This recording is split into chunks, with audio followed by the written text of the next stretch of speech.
They told you Edison invented the electric light bulb. What they didn't tell you is that in 1806, Humphrey Davy demonstrated an arc lamp at the Royal Institution of Great Britain. Its light so brilliant it could be seen from miles away. Yet, this wasn't the beginning of the story. It was the end. The truth? Edison was merely a pawn in a game ruled by the powerful Gaslight and Coke Company, who had buried Davy's creation. This is not a tale of invention. It's a tale of suppression. But by the time the dust settled, the light of Davy's arc lamp had been extinguished, the blueprints locked away in vaults more impenetrable than any prison. Picture a world where cars needed no gasoline. In 1903, Thomas Davenport's electromagnetic motor was that world. Witnesses described its quiet hum as otherworldly, a symphony of magnets and copper. But the American Automobile Association had no room for a future with no fuel profits. The motor was silenced, Davenport's dreams dismantled piece by piece, buried under layers of legal jargon and patents that never saw the light of day. The only remnants now are whispers in the wind of what could have been. A motor that defied the laws of combustion, hidden in plain sight until the corporations had their way. Imagine harnessing the tides to illuminate cities. In 1878, John Ericsson's perpetual tidal engine promised limitless energy. Its gears and cogs moved with an elegance that defied nature's chaotic rhythm. Yet, the Atlantic Steamship Company saw a threat to their coal-burning empire. Ericsson's engine was dismantled, its parts scattered across the Atlantic seabed, lost to the abyss. Eyewitnesses spoke of a machine alive with the pulse of the ocean, but their accounts were drowned out by the roar of steamships. The perpetual engine now exists only in fragmented notes, a testament to the power of water and the greed of men. Feel the earth tremble beneath your feet. In 1910, Nikola Tesla unveiled his earthquake machine, a vibrating oscillator that could topple buildings. Witnesses claim the ground itself sang a low, ominous hum, a sound that echoed long after the device was dismantled. Enter the American Society of Civil Engineers, who branded Tesla a madman, his device a danger. But was it madness, or merely truth too powerful to handle? Tesla's machine was buried under layers of ridicule and secrecy, the blueprints seized, locked away by those who feared its potential. What survives is a legacy of impossible resonances, a symphony of silence orchestrated by fear, a world lit by invisible rays. In 1895, Wilhelm Röntgen discovered X-rays, but what you weren't told is that Nikola Tesla had already harnessed this invisible spectrum. Tesla's ray machine, capable of casting shadows through flesh, was described as both miraculous and terrifying. But the Raytheon Company had no desire for a future illuminated by light that bore no profit. Tesla's notes were sealed, his machine dismantled under the guise of safety. What remains today is a world blind to the shadows that once danced across Tesla's laboratory walls, the echoes of a technology that could have redefined human vision. In a dusty basement of a forgotten library, a manuscript was found, an old document detailing the forgotten creation of an endless energy source.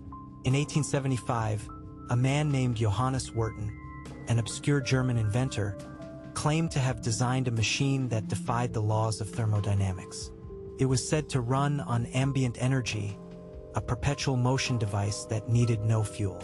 Witnesses spoke of a room filled with a soft hum, a glow that emanated from the machine as if it were alive. Yet, the Industrial Energy Consortium saw this as a threat to their empires built on coal and steam. They swiftly moved to erase Wörten's existence from history. The manuscript was confiscated, and the machine dismantled. What remains now are only cryptic references in forgotten texts, whispers of an invention that could have changed the world, buried deep beneath the weight of economic interests. Beneath the rolling hills of rural Pennsylvania lay the remnants of a transportation marvel.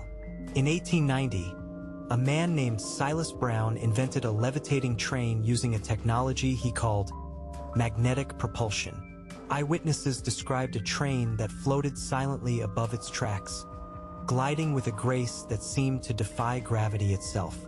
Yet, the Penn Railroad Company, fearing the obsolescence of their iron beasts, moved swiftly. Brown's levitating train was dismantled, its parts scattered and buried. The schematics, once filled with promise, were lost to time, locked away in vaults never to be opened. Today, only the faint outlines of the tracks remain, a testament to a future that could have been. A world where transportation was silent and smooth, erased by those who profited from the clatter and smoke of the past. In the heart of the Amazon rainforest, an ancient secret was unearthed. In 1898, an explorer named Harold Covington discovered an advanced irrigation system that defied explanation. The indigenous tribes spoke of a technology passed down from a civilization long forgotten. This system replenished itself, drawing water from the earth as if by magic. Covington's reports described a network of canals and aqueducts that seemed to breathe with life. But the agricultural conglomerate, fearing the loss of their monopoly on irrigation technology, intervened. The system was dismantled, the canals filled, and Covington's notes confiscated. What remains are only the faintest traces in the jungle, a whisper of an ancient technology that could have changed agriculture forever, hidden away by those who feared its implications. Deep within the Carpathian Mountains, a castle holds a secret that time has almost erased. In 1905, a scientist named Dr. Emil Kovacs claimed to have discovered a way to manipulate gravitational fields. Witnesses described objects floating in mid-air, defying the natural order. Yet, the Royal Science Academy deemed his work too dangerous, a threat to the known laws of physics. Kovacs' laboratory was raided, his equipment confiscated, and his research branded as heresy. The castle now stands as a hollow monument, its corridors echoing with the silence of what was lost. Kovacs' work, once a beacon of unimaginable possibility, now lies buried beneath layers of dust and secrecy, a testament to the fear of the unknown.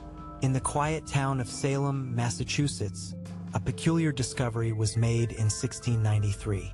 A herbalist named Abigail Green concocted a serum that accelerated healing, a blend of rare herbs and alchemical processes.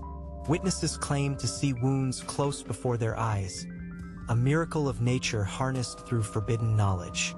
However, the Salem Apothecaries Guild, fearing the loss of their control over medicine, quickly acted. Abigail was branded a witch, her work destroyed, and her name erased from history. The serum that could have transformed medicine was buried beneath accusations and fire, lost in the embers of a time driven by fear and greed.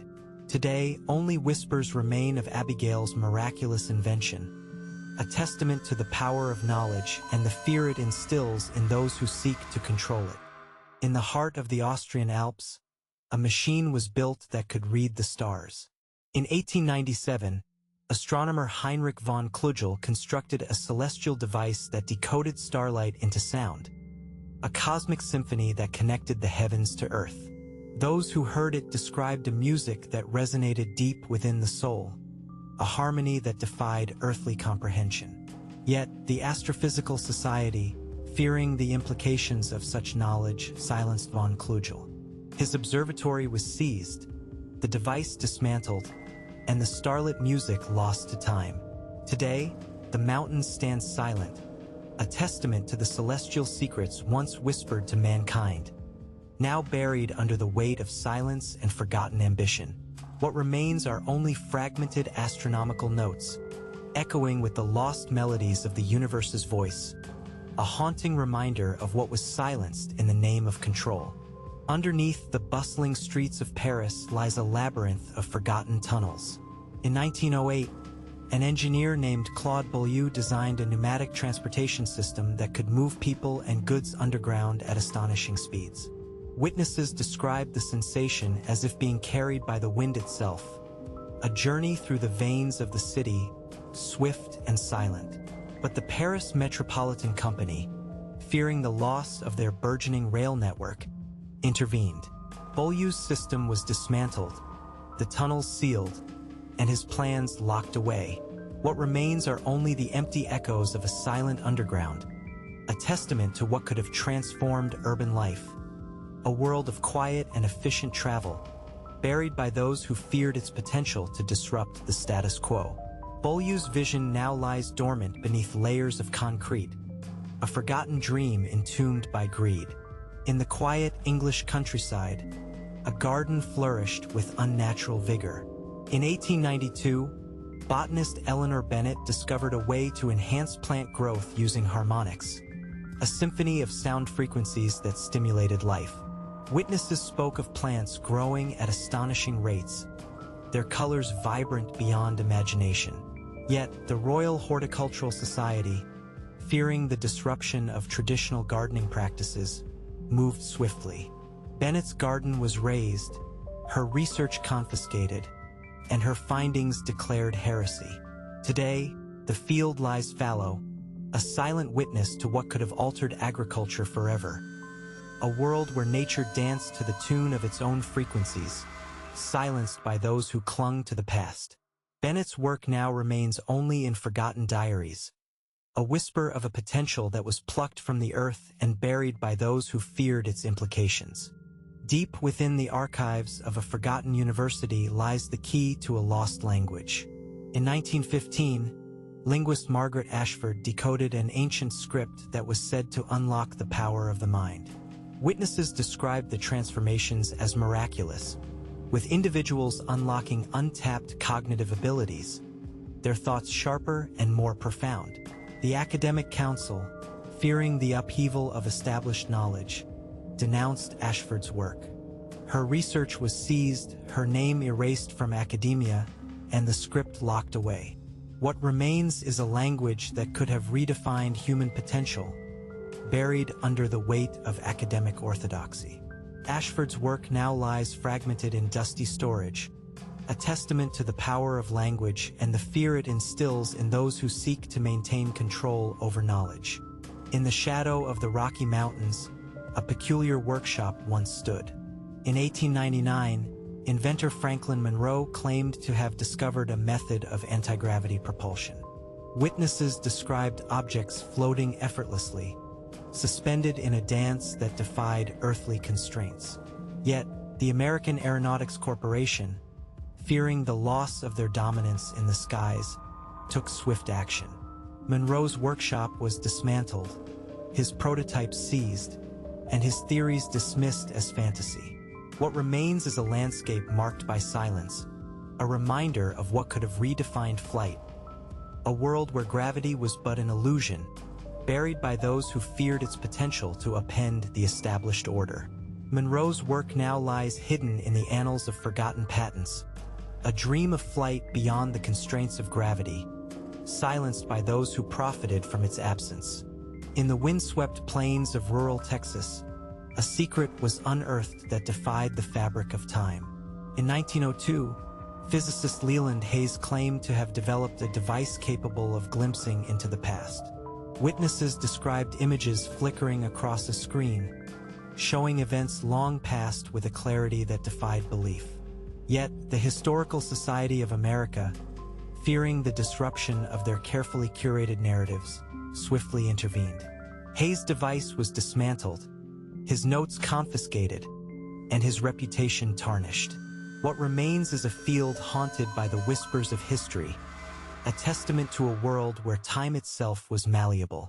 The opportunity to see history unfiltered was buried by those who feared its power to challenge their authority and rewrite accepted truths. Hayes' work now lies scattered in forgotten journals, a tantalizing glimpse of what could have been, hidden away by those who sought to maintain control over the past. In the heart of Venice, a canal shimmered with an iridescent glow. In 1887, chemist Giulia Moretti discovered a formula for a bioluminescent compound that could illuminate entire cities without electricity. Witnesses described the canals aglow with a soft, ethereal light, transforming the night into a scene of otherworldly beauty. Yet, the Venetian Electric Company, fearing the loss of their burgeoning monopoly, acted swiftly. Moretti's formula was seized, her laboratory dismantled, and her findings declared a danger to public safety. What remains are canals that now lie in darkness, a testament to a future where cities could have thrived under nature's own light, buried by those who feared the loss of their control over artificial illumination. Moretti's work now lies hidden in archives, a lost dream of a world where light was pure and free, extinguished by those who profited from the shadows. In the depths of the Scottish Highlands, a forgotten inn holds a secret of renewable energy. In 1885, engineer Duncan MacLeod created a wind-powered generator that could power entire villages. Witnesses described a device that captured the wind's fury, converting it into a gentle hum of endless energy. Yet, the Scottish Coal Syndicate, fearing the erosion of their coal empire, moved decisively.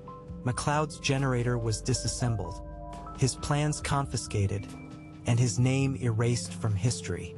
What remains is an inn that stands silent, a testament to what could have been.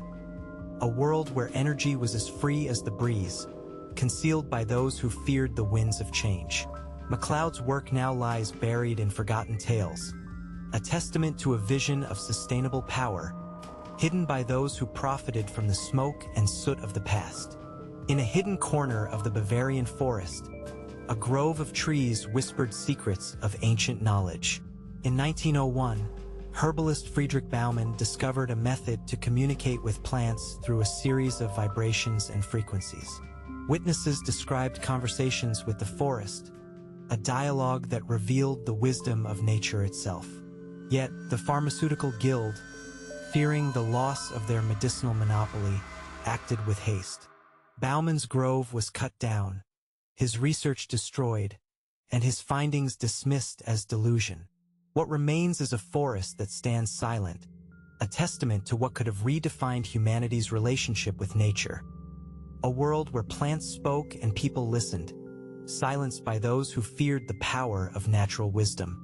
Baumann's work now lies scattered in the whispers of the wind, a legacy of lost communication, buried by those who profited from ignorance.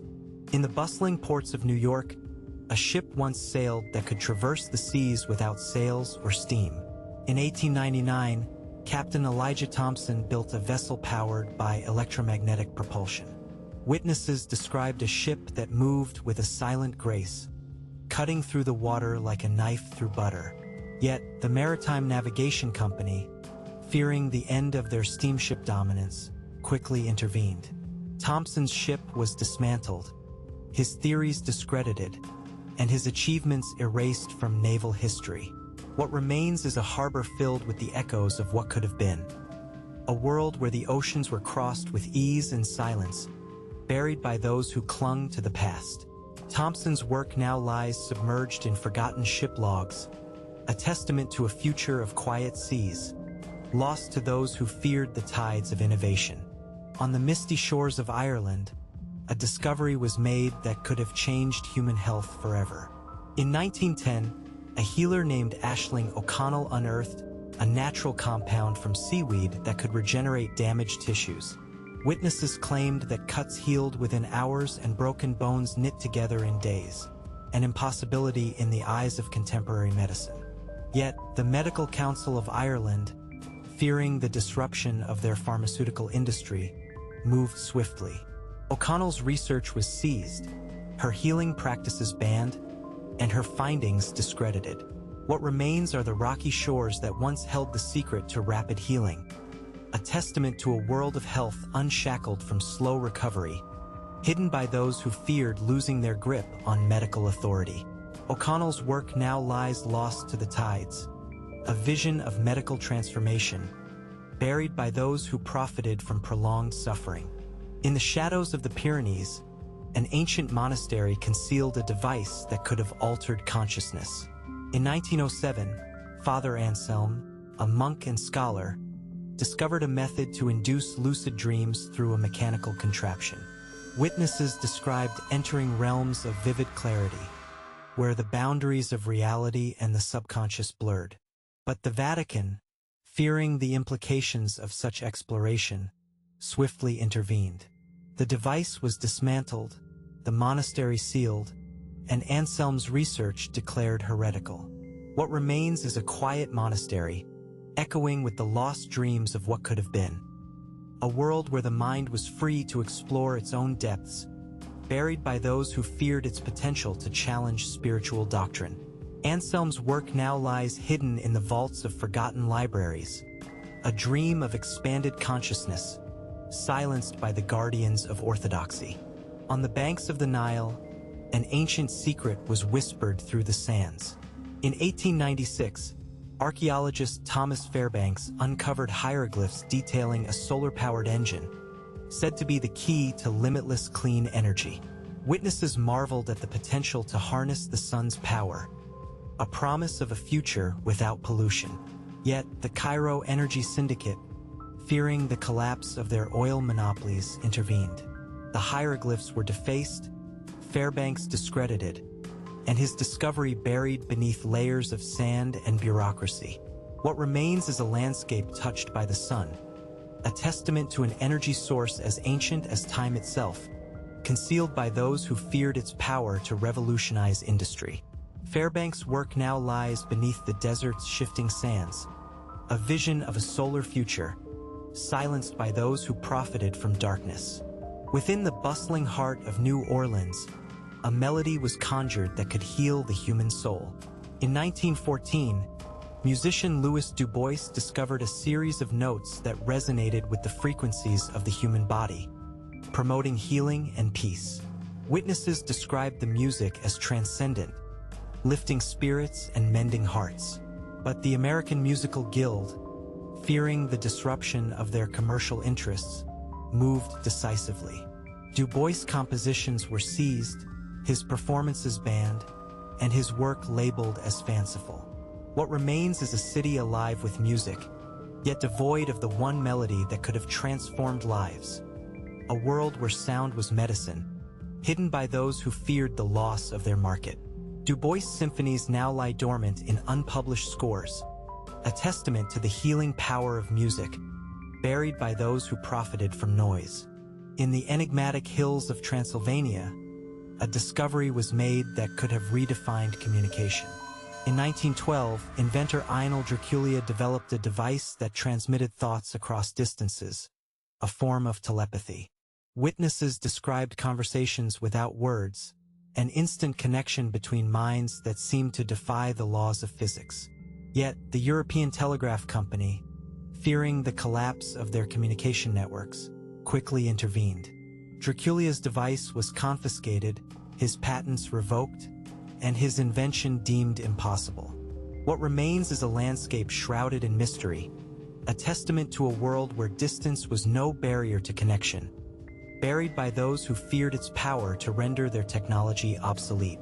Dracula's work now lies hidden in the annals of forgotten patents, a dream of boundless communication, silenced by those who profited from isolation. In the silent depths of the Black Forest, an invention was born that could have transformed human endurance. In 1906, physicist Klaus Engelhardt developed a serum derived from the essence of ancient trees, granting extraordinary strength and stamina. Witnesses described feats of endurance and power that seemed beyond human capacity, as if the forest itself had lent its strength. Yet, the German Chemical Trust, fearing the end of their pharmaceutical dominance, swiftly intervened.